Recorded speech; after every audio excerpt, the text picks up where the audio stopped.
Raspyjack is a full DIY pen testing toolkit, open source, the whole nine.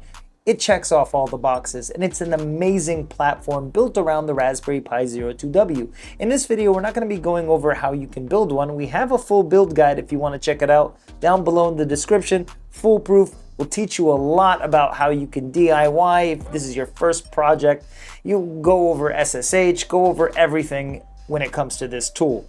It's really fun, it's interactive, and it's quite simple. Not all Raspyjacks have to be built the same. As a matter of fact, mine is a little bit different than your average Raspyjack. I put a MagSafe display on the back, and I'm using a battery pack with the X303 by Geekworm, which gives it kind of a bulky look, but I've seen a couple of different Raspyjacks. Some are more thick than the others, some of them are wide. If you use the X306 in particular, it's really nice. You have the X306, the X303, the X305. I completely forgot which one is in my hand, but mine has two Ethernet jacks, two USB ports, and a USB-C port for power. You can attach your WaveShare display. I believe on this one I'm using the 1.47 inch LCD display. I honestly couldn't tell you. I forgot at the top of my head. There's two compatible displays. One is smaller than the other, but gives you more pixels. So that means we have a clearer display on a smaller display, but either way, not all Raspyjacks have to be built the same, and you can expand on it. You can have a Raspyjack built just for Wi-Fi auditing, or you can attach a GPS and a dual band module for Wi-Fi war driving, or, dual band Wi-Fi auditing. Specific chipsets exist that can basically perform injection, while some of them can only do passive and monitor mode. It all comes down to what you want your Raspyjack to be capable of doing. Recently, the other one added RFID support and NFC support, the RFID support in general, and he's actually building upon it so it can be compatible with the ProxMark 3 Easy. This is going to be really exciting when that time comes. But for right now, you can grab yourself a mini copy TMS 512. It's this tiny little NFC reader. It's black. I believe it's capable of Bluetooth as well. There's actually compatibility with this on many custom firmware, like the Bruce firmware, and I believe also the Evil firmware as well. Don't quote me on that. I've added this USB to USB-C adapter, which means that I can just plug this in, a cableless cable, if you will, and on my Raspyjack, I can take that USB port, plug it in, backwards. There we go. Now, if I want to copy and read RFID tags, I have the full capability of doing so in Raspyjack.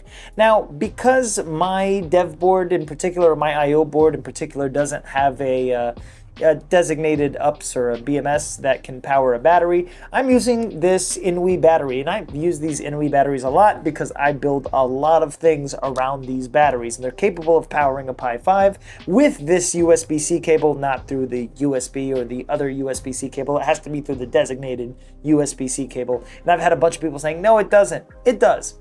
A lot. All the time. It works. And it works for me. Your build doesn't have to be exactly like this, and there's a lot of compatible modules that you can attach to Raspyjack, so I would implore you to make yours a little bit different. You want a bigger battery pack? By all means.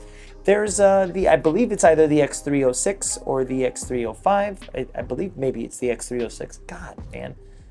There are so many of these X3 models that it's really hard to keep track of, but essentially, one of them has an 18650, and I really like that display because you can add the WaveShare Ethernet module with the display, and it doesn't look all fat. And the 18650 by Rabbit Labs or the 18650 battery store can do the job just fine. Another thing is the boot times on Raspyjack is fast, under a minute fast. So no matter what you're doing, it has a quick response time for whatever you want to start doing.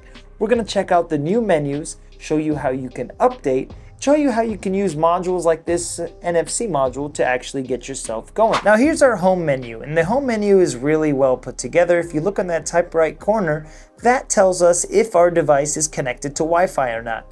There's a full WebUI, which makes using Raspyjack that much better, as well as a built-in AI assistant, which I think is honestly pretty cool. Now we're going to scroll down and we're going to go to Payloads, and the first thing we're going to go over is how to update your device. Under Payloads, you'll see Utilities.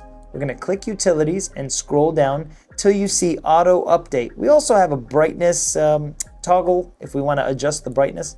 Matter of fact, let's see if we can adjust that brightness real quick. No backlight control. All right, never mind. Press 3, go back, Auto Update.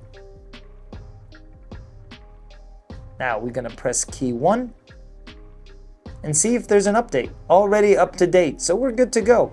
Now, if you get past this menu and you update, it's going to ask you to press key 3 to actually roll the update forward while also backing up your device. In preparation for the Cardputer Zero, you have camera functions. So if you ordered a Cardputer Zero with a built-in camera and not the light variant, you'll be able to access that camera through Raspyjack, as well as a few more features that are coming on the way. What we're going to do is we're going to go down, and if you do have a GPS plugged in, like this little VK172 dongle by DIY Mall, there's a couple of different variants and a couple of different dongles, such as the uBlock 7. I would honestly suggest that you grab this one because it's not only a lot better, but the antenna is facing up when you plug it in, which can come in handy in a lot of different situations. Now, if we plug in a GPS and we want to configure our GPS, we can go over to GPS Doctor. And under GPS Doctor, we can pretty much configure the GPS however way we'd like, while also it auto-configuring within GPS Doctor and GPS Config. That way, if our device isn't really reading the GPS, it'll fix that in no time. Now, under Payloads, we have SDR radio and NFC RFID. We don't have an SDR radio, so we're going to go to NFC RFID. And here we have a full NFC and RFID menu.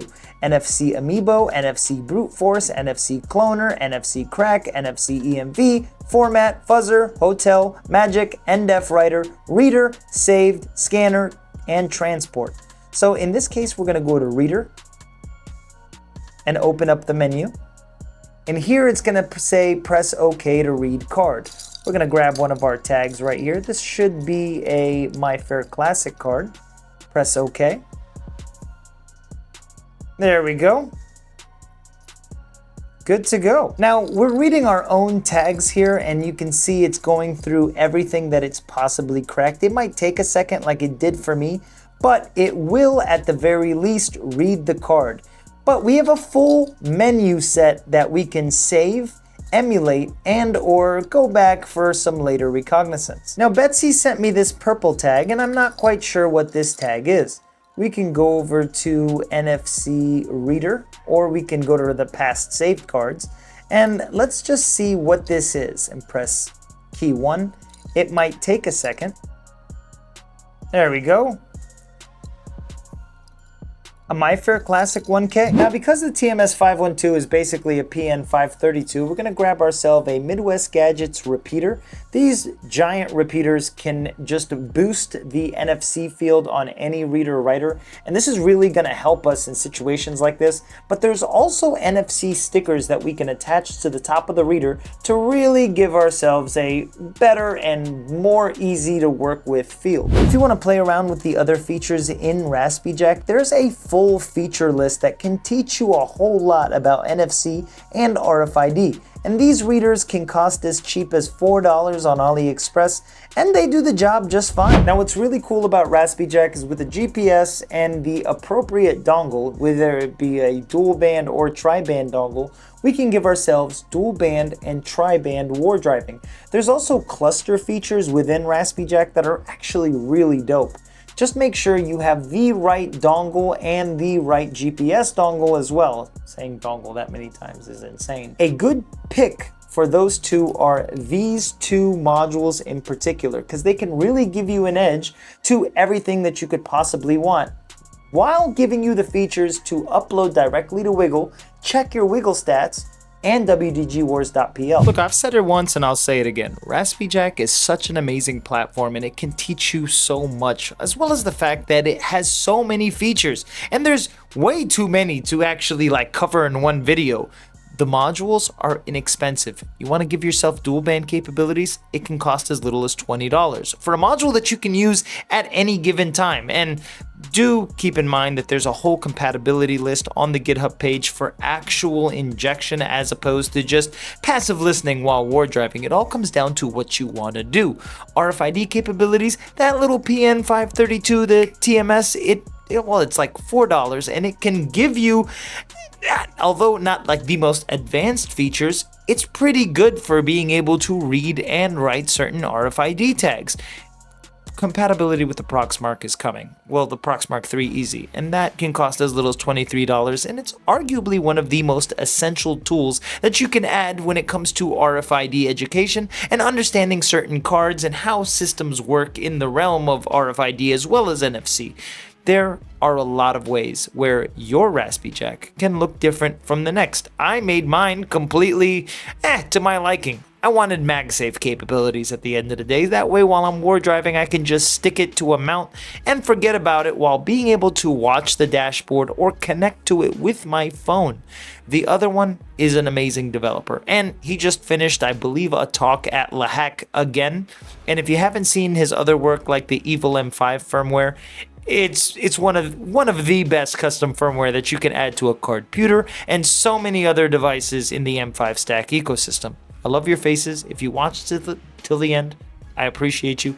My tongue got stuck there a second ago, and you guys are the best. We'll see you next time.